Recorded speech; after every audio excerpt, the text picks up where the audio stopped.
אז מה, אין לך איזה מקום שאת צריכה להיות בו עכשיו? איזה אולפן, חזרות, מרזה מורית? משהו? לא. מה איתך? אין לך איזה שיעורי בית לעשות? חוג דרמה, פעולה בצופים, משהו? מצחיק. שלא תחשבי על זה אפילו, כי אני לא מתכוונת לזוז מפה. שימי לב, גם אני לא. יופי. יופי. באמת תנוחי קצת לפני שהנעל הצבאי תפגוש את התחת המלכותי שלך.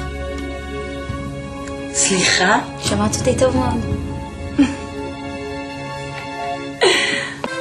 שי, בחייאת, אני מציעה לך לשמור על הפה שלך. מה קרה?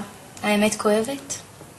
את יודעת כמה חברות כבר היו לאבא שלי שאמרו בדיוק אותו הדבר, וכמה עוד יהיו? כן, הבנתי את זה.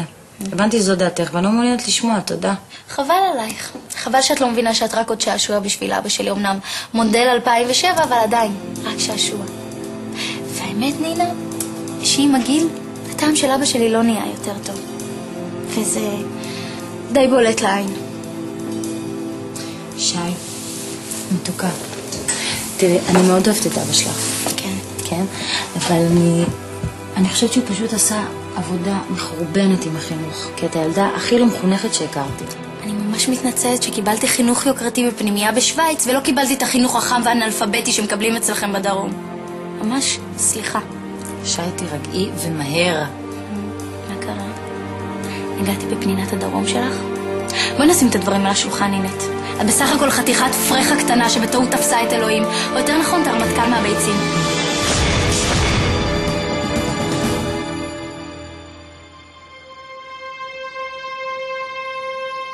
את רצינית? יו, שי, אני מצטערת.